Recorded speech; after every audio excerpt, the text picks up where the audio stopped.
నమస్తే, welcome to big TV. మనతో మాట్లాడడానికి మున్గోడు ఎమ్మెల్యే కోమటిరెడ్డి రాజగోపాల్ రెడ్డి ఉన్నారు. నిన్న మాజీ సీఎం కేసీఆర్ వరంగల్లో సభను చూడడం జరిగింది. ఏమైంది? కాంగ్రెస్ నేతలకు ఏమైంది? బంగారు తెలంగాణని ఈ విధంగా మొత్తం అడుక్క తినేలా చేస్తున్నారని కూడా నిన్న దుఃఖం వస్తుంది. తెలంగాణను చూస్తానికి కూడా కేసీఆర్ ఎమోషనల్ అవుతున్నారు. ఏంటి, నిజంగా తెలంగాణని యాగం చేస్తున్నారా? రమేష్, ఒక మాట నేను చెప్పదలుచుకునేవి ఈరోజు తెలంగాణ ప్రజలందరికీ కూడా, మన రాష్ట్రం ఏర్పాటు అయినప్పుడు హైదరాబాద్తో సహా తెలంగాణ ఇచ్చింది కాంగ్రెస్ పార్టీ.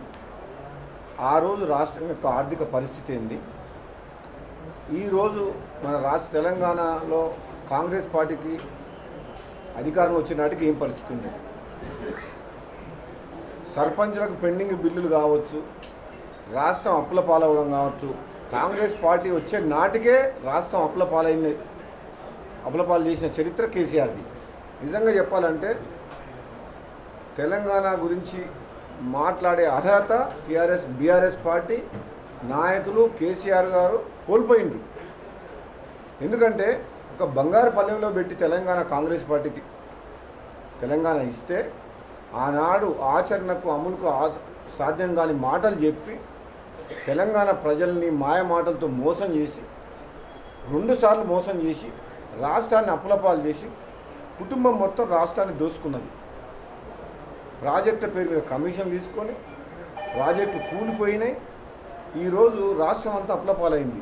ఇప్పుడున్న పరిస్థితుల్లో మేము కాంగ్రెస్ పార్టీ అధికారంలో వచ్చిన తర్వాత గత ప్రభుత్వ సంక్షేమ పథకాలతో పాటు మేమిచ్చిన కూడా ఒక వాగ్దానాలని ఒక్కొక్కటి నెరవేర్చుకుని ముందుకు పోతున్న ఈ తరుణంలో కాంగ్రెస్ పార్టీని ఒక విలన్గా చూపించే ప్రయత్నం చేస్తున్న కేసీఆర్. కానీ నిజంగా చెప్పాలంటే కాంగ్రెస్ పార్టీ చిత్తశుద్ధితోటి రేవంత్ రెడ్డి గారి నాయకత్వంలో ఈరోజు తెలంగాణ రాష్ట్రాన్ని అప్పుల ఊబి నుంచి బయటికి తీసుకొచ్చి ఈ పేద ప్రజలకు ఎలా అండగా ఉండాలన్న దాని మీద పనిచేస్తుంది.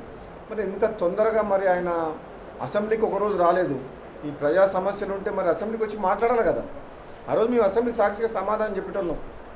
రాష్ట్ర ఆర్థిక పరిస్థితి గురించి కానీ, ప్రాజెక్టుల విషయంలో కానీ, కరెంటు విషయంలో కానీ కాంగ్రెస్ పార్టీ ముఖ్యమంత్రి మంత్రులు శ్వేతపత్రం విడుదల చేసింది. అసెంబ్లీ సాక్షిగా చెప్పి ఉన్న పరిస్థితి అని చెప్పి ఎందుకు రాలే ప్రతిపక్ష నాయకులు? అంటే సమయం ఇచ్చిన, ఇంకా మారుతారేమో, ఇంకా చేస్తారేమో, ముందే వచ్చి మాట్లాడితే అప్పుడే 1 సంవత్సర కాలం కాలేదు విమర్శిస్తున్నారని కూడా వస్తాయి. కాబట్టి సంవత్సరంన్నర దాకా కూడా ఓపిక పట్టాను, ఇక ఓపిక పట్టేది లేదు.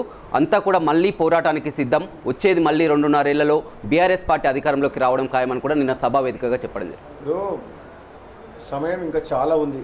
5 ఏళ్ల పాటు కాంగ్రెస్ పార్టీని పరిపాలించమని చెప్పి తెలంగాణ ప్రజలు అవకాశం ఇచ్చిండ్రు. గతంలో 2 సార్లు వాళ్ళకు అవకాశం ఇచ్చిండ్రు. వాళ్ళు ఏ విధంగా పనిచేసిందో తెలంగాణ ప్రజలకు తెలుసు. ఈసారి కాంగ్రెస్ పార్టీకి తెలంగాణ ప్రజలు అధికారం ఇచ్చిండ్రు. రాబోయే రోజుల్లో ఒక్కొక్కటిగా మేము ఏ విధంగా ముందుకు పోతాం అనేది ఇక ప్రజలే చూస్తారు. కేసీఆర్ కూడా ఓపిక పడితే బెటరు. అదేదో మాట్లాడేదేందో ఇక్కడ బహిరంగ సభ పెట్టి 100 కోట్ల రూపాయలు ఖర్చు పెట్టే బదులు అసెంబ్లీ సాక్షిగా వచ్చి ప్రజా సమస్యలు లేవనెత్తి అయిపోతుంది కదా. ఒకవేళ మేము తప్పు చేస్తే నువ్వు ప్రతిపక్ష నాయకుడిగా ఆ రోజు అసెంబ్లీ సాక్షిగా ప్రజలకు చెప్పు. మేమేం తప్పు చేస్తున్నామో, నువ్వు సలహాలు సూచన ఉంటే అసెంబ్లీ చెప్పొచ్చు కదా. అసెంబ్లీకి రాకుండా నువ్వు వరంగల్లో మీటింగ్ పెట్టి నువ్వు ఈరోజు కాంగ్రెస్ పార్టీ మీద నిప్పులు చెరగడం, ఒక విలన్గా కాంగ్రెస్ పార్టీని చూపించడం అనేది మంచి పద్ధతి కాదు.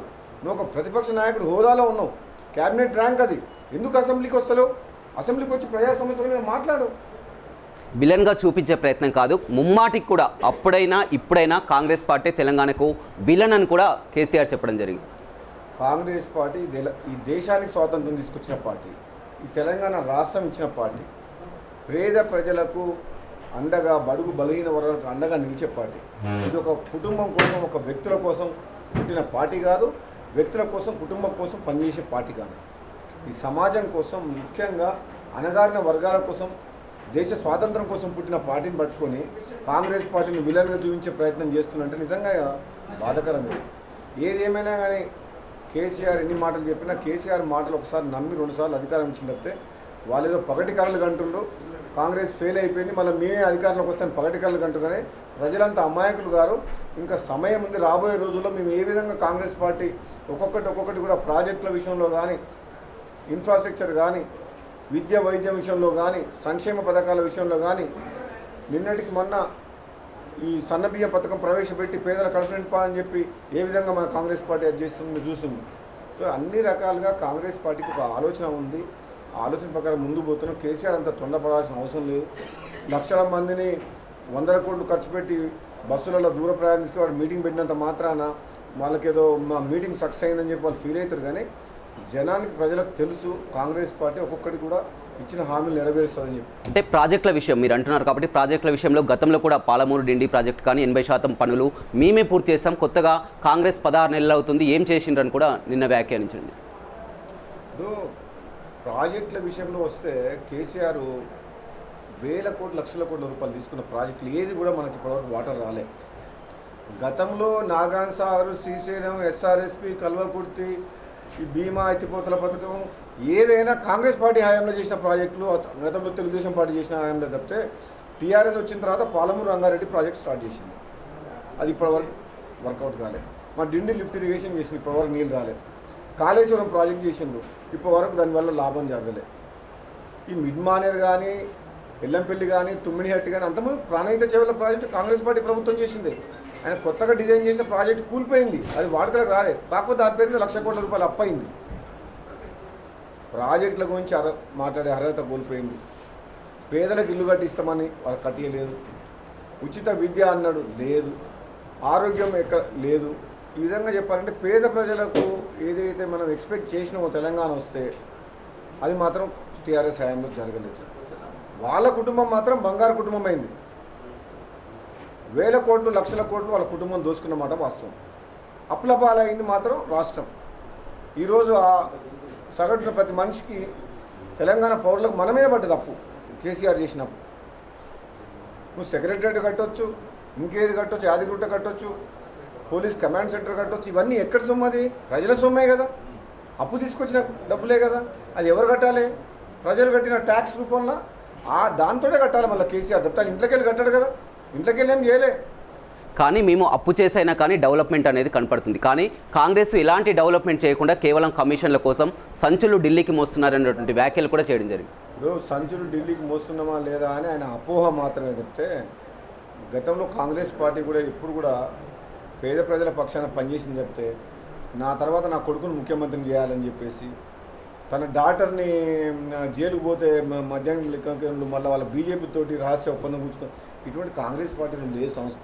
ఇటువంటిది ఎప్పుడు కూడా కాంగ్రెస్ పార్టీ ప్రజల పక్షాన పనిచేస్తుంది, పేదల పక్షాన పనిచేస్తుంది తప్పితే అనవసరంగా ఏదో ఇప్పుడు పదవి కోల్పోయిన ఫ్రస్ట్రేషన్ తోటి వాళ్ళు టీఆర్ఎస్ వాళ్ళు అధికారం కోల్పోయిన ఫ్రస్ట్రేషన్ తోటి ఏది పడితే అది మాట్లాడుతారు. కానీ న్యాయంగా చెప్పాలంటే ప్రజలంతా వ్యతిరేకం లేదు, కేవలం సోషల్ మీడియా మీద డిపెండ్ అయి ఉంది బీఆర్ఎస్ పార్టీ.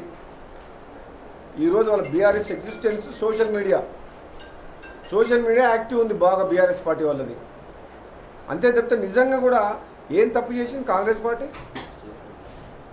పార్టీ ఏం చేసిందని చెప్పి కాంగ్రెస్ పార్టీ మీద ఆడిపోసుకుంటున్నాయన. కానీ ఆయన చెప్తున్నారు పదే పదే, మీరు రైతు బంధు 10,000 ఇస్తామంటే 15,000 ఇస్తా అన్నారు. అదేవిధంగా పెన్షన్ 2,000 అంటే 4,000 అన్నారు. ఇవన్నీ కూడా హామీలు ఇచ్చారు, ఎందుకు అమలు చేయకపోయారని పదే పదే మేము ఏం చెప్తున్నాము? హామీలు ఇచ్చిన మాట వాస్తవం. కాంగ్రెస్ పార్టీ పేద ప్రజల విషయంలో కమిట్మెంట్ ఉన్న మాట వాస్తవము. ఒక్కొక్కటిగా ఇచ్చిన హామీలు నెరవేర్చే బాధ్యత కాంగ్రెస్ పార్టీ మీద ఉన్నది. మేమందరం కూడా రాబోయే రోజుల్లో పేద ప్రజల పక్షాన ఈ ప్రాంత అభివృద్ధి కోసం కృషి చేస్తాం. తప్పకుండా కాంగ్రెస్ పార్టీ నాయకులం, గవర్నమెంట్ కమిట్మెంట్ తోటి పనిచేస్తున్నాం. కాబట్టి ఓపికతో ఉంటే రాబోయే రోజుల్లో ప్రజలే అర్థం చేసుకుంటారు ఏం కాంగ్రెస్ పార్టీ చేసిందని చెప్పి. రైట్, చూడొచ్చు కేసీఆర్ ఎన్ని సభలు పెట్టినా, ఇంకా ఎన్ని మీటింగులు పెట్టినా కానీ అధికారం అనేది బీఆర్ఎస్కు మళ్ళీ కళ్ళ మాత్రమే అని 10 ఏళ్ల కాలంలో కేసీఆర్ తెలంగాణని ఏ విధంగా దోచుకున్నారో ప్రజలంతా కూడా చూశారని, కాంగ్రెస్ పార్టీ ఇచ్చినటువంటి ఒక్కొక్క వాగ్దానాలను కూడా నెరవేర్చుకుంటూ వస్తుందని కూడా మున్గోడు ఎమ్మెల్యే కోమటిరెడ్డి రాజగోపాల్ రెడ్డి చెప్తున్నారు. వీడియో రవితో రమేష్, బిగ్ టీవీ, నల్గొండ.